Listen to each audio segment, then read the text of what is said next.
Buenos días. Muy buenos días, Johnny. Muy buenos días a todo el público maravilloso que está en la buena sintonía de Radio Tropicana.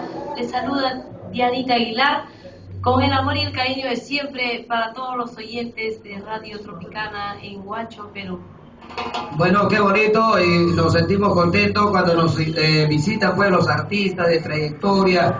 Los artistas cuando llegan aquí a la radio, nosotros los locutores pues nos sentimos contentos porque se acuerdan de este humilde servidor, se acuerdan pues de lo que es la Casa Radial Tropicana.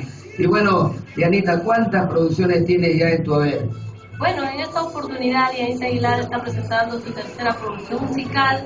Bueno, tenemos unas 3 primicias de las cuales están sonando en diferentes medios de comunicación a nivel nacional. Bueno, un temita musical titulado El Micio, un temita bueno basado en la vida real, que ahí van a escuchar a la letra, que es un caso que a diario hoy en día se da. Como siempre, nosotros los varones, ¿no? Exacto. Sin crédito en el celular. Se creen. Bueno, No, sobre pero... todo esto es para los hombres que presumen de tener grandezas, ¿no? O sea, a veces muestran tener una 4x4, de tener un celular de último modelo.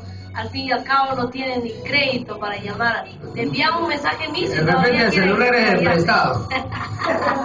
Ay, y el carro de repente es alquilado, ¿no? Alquilado del amigo, del tío, qué sé yo, ¿no? Pero yo creo que la persona debe siempre mostrarse tal y como es.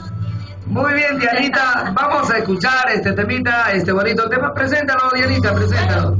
Con mucho cariño para todos y cada uno de ustedes. Aquí está Dianita Aguilar, la que siempre te amará. ¡Ay, ay, ay! Aquí está lo nuevo, la gran primicia.